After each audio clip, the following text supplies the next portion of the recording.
Como é que a igreja evangélica vê o Caio, que discorda abertamente dessas condutas? Olha, antigamente, assim, eu sempre disse tudo que eu digo. Eu não iniciei uma era depois que eu me divorciei. Só que antes, como eles me consideravam o maior evangelista do Brasil, porque gente a beça se convertia comigo, eu estava em todas as mídias, da Rede Globo a tudo mais todo dia. Tinha opinião sobre todas as coisas que vinham, me traziam. Eu tinha ideias formadas e opiniões a serem dadas.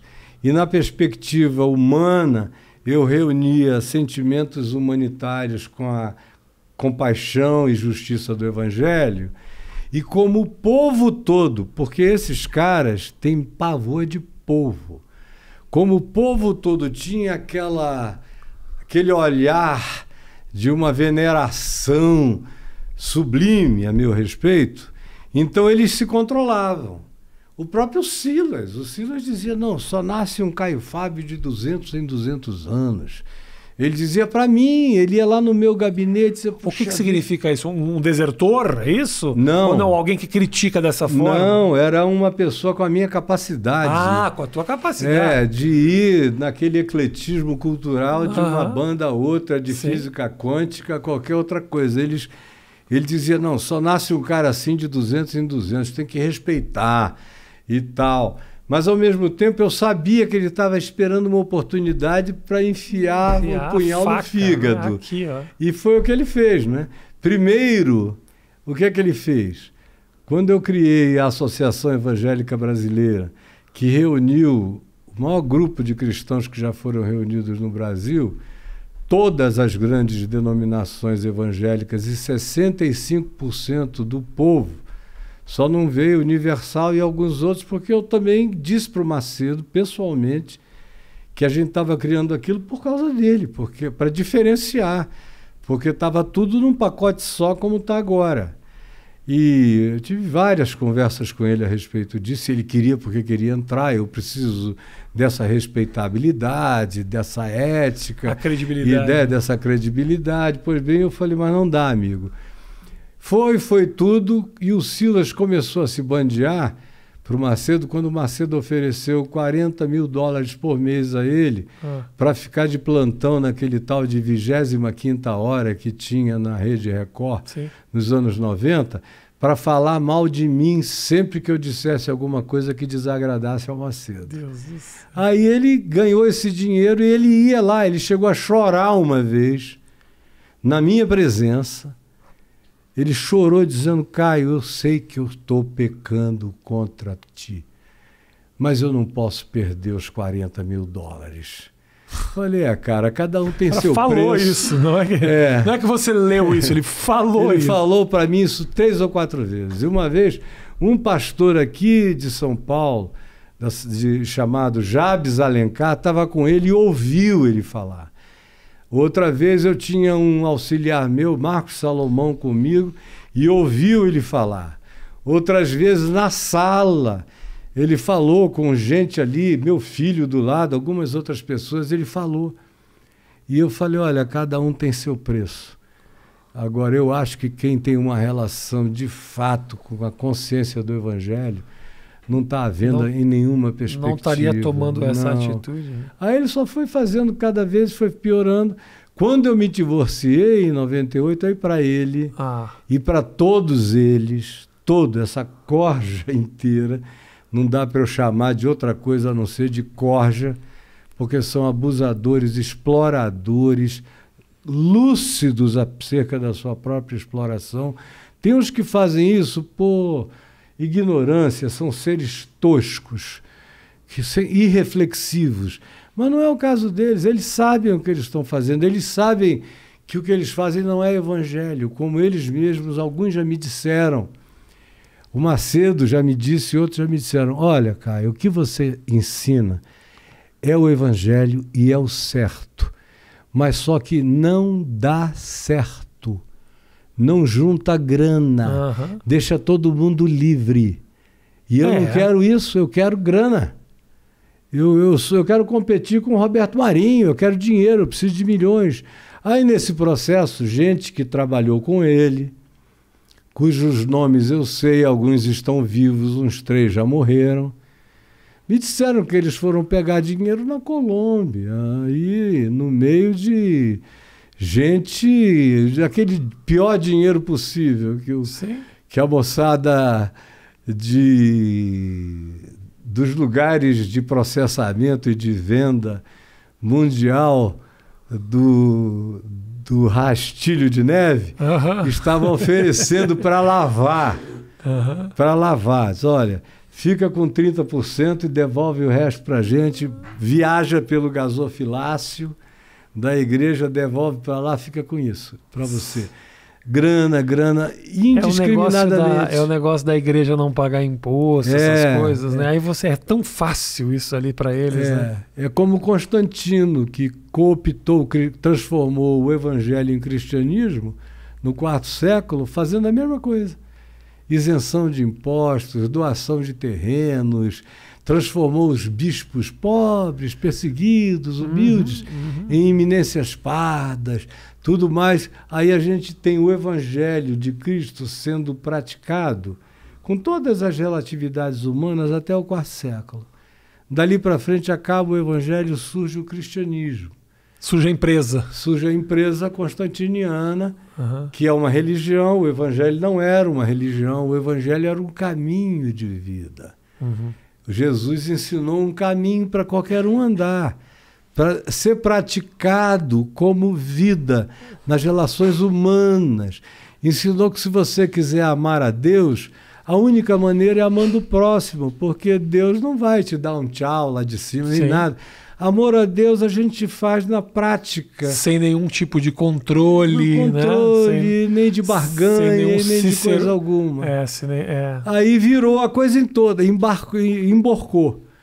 E aí o que a gente teve nesses 1.700 anos de cristianismo, primeiro a chamada Idade das Trevas, total, né? Até a Reforma Protestante. A Reforma Protestante deu uma melhorada. A Reforma Protestante, a meu ver, não é a saída, porque é uma reforma.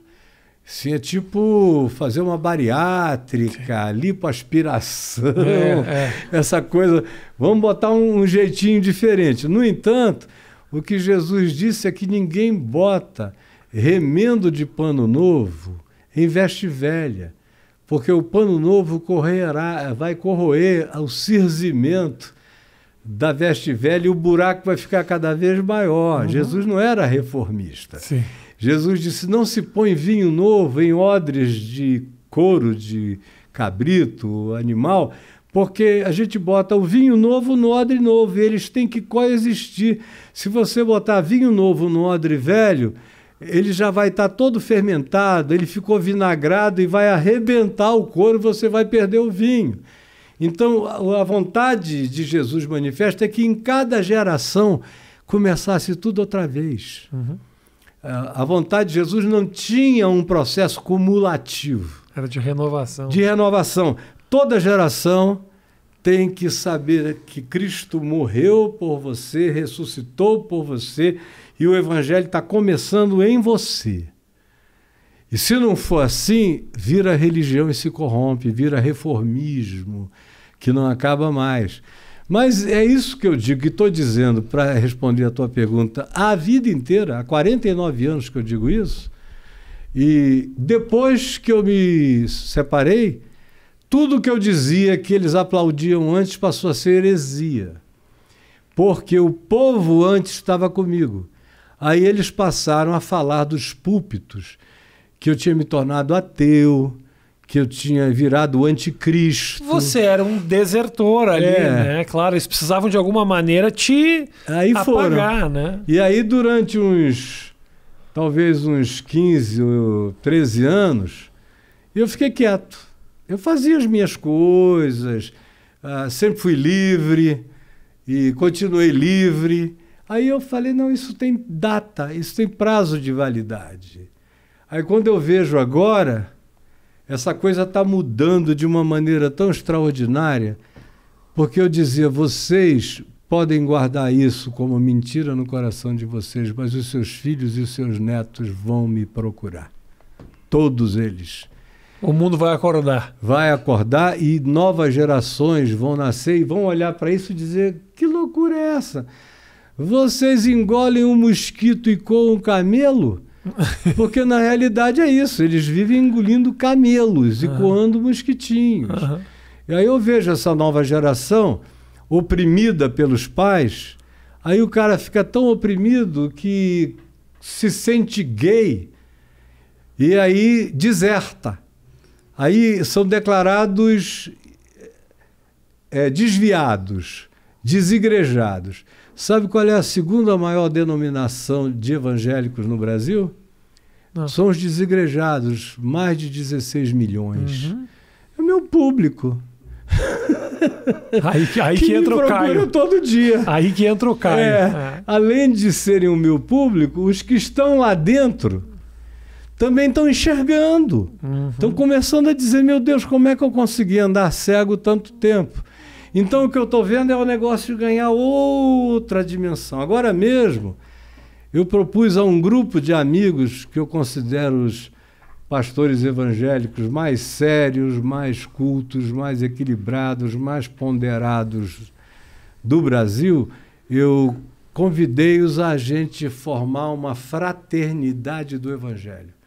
Falei, não é cristã, porque a expressão, a terminologia cristã está toda corrompida, não significa nada. Cristianismo, então, nem falar. Então, nós somos uma fraternidade do Evangelho. É só o que Jesus ensinou que nos interessa. Rapaz, é gente de todo lado dizendo: eu quero entrar, eu quero entrar, eu quero entrar. Tá? E vai virar uma referência que vai se contrapor à maluquice, à loucura, à sandice que está aí. Maravilhoso, porque não dá para carregar esse fardo sozinho, não, cara. Não dá. Maravilhoso você se colocar e ter a força de outros que entendem que esse processo está muito equivocado. Porque senão você fica uma voz fácil, e é uma voz fácil de calar, né? Porque só, por mais que você seja verborrágico e se conecte, as pessoas te amam, cara, não tenha dúvida. Mas é muito fácil aquele outro matar uma pessoa. Agora, matar um movimento, aí não é uma pessoa só, entendeu? Existe a relação de controle, eu acho que essas igrejas elas têm com as pessoas, ela é muito próxima, né? É muito próxima. O cara vai no culto, não é só o pastor que está falando ali, tem pastores espalhados pelo culto, que ele sabe se a Dona Maria foi, se o seu José faltou, quanto que a Mariana deixou de dinheiro na semana passada. Então é uma relação de controle muito forte. E aquele cara, se tem uma queda, né? O seu José parou de fumar o crack. Se ele volta a fumar o crack, a primeira pessoa que ele vai procurar é o Marcos, que é ali o pastor que estava próximo. Então ele é a representação do divino, né? Então, se você consegue quebrar com essa corrente e explicar tudo isso que você tem, todo esse amor que você consegue sentir ali, não é deles, é teu. Puta, aí você faz esse cara ver o mundo com outras cores. E a coisa mais óbvia é que quem podia ter feito isso sozinho começou chamando 12, que viraram 120, que viraram milhares, porque ele que podia fazer sozinho não quis fazer nada só, foi envolvendo, foi ensinando, foi deixando que eles aprendessem uns com os outros. E aí, meu amigo, vira uma coisa insuperável e poderosa. E ela vai acontecendo sem alarde. Vai acontecendo, por exemplo, amor não faz barulho, né? Não faz barulho e é de graça, né? Agora, na outra associação, que assim, tomando como parâmetros, era uma espécie de CNBB evangélica, tudo era muito caro. E todo mundo contribuía, mas no final do mês eu tinha que tirar da minha organização, que era a Visão Nacional de Evangelização, no mínimo 10 mil, 15 mil, 20 mil dólares para completar, para fechar o mês, não sei o que e tal. Agora a gente está aqui, olha, como você falou no início, a gente não está batendo uma laje, a gente não está fazendo nada disso. milhares de pessoas vão nos assistir. E a revolução, imagina.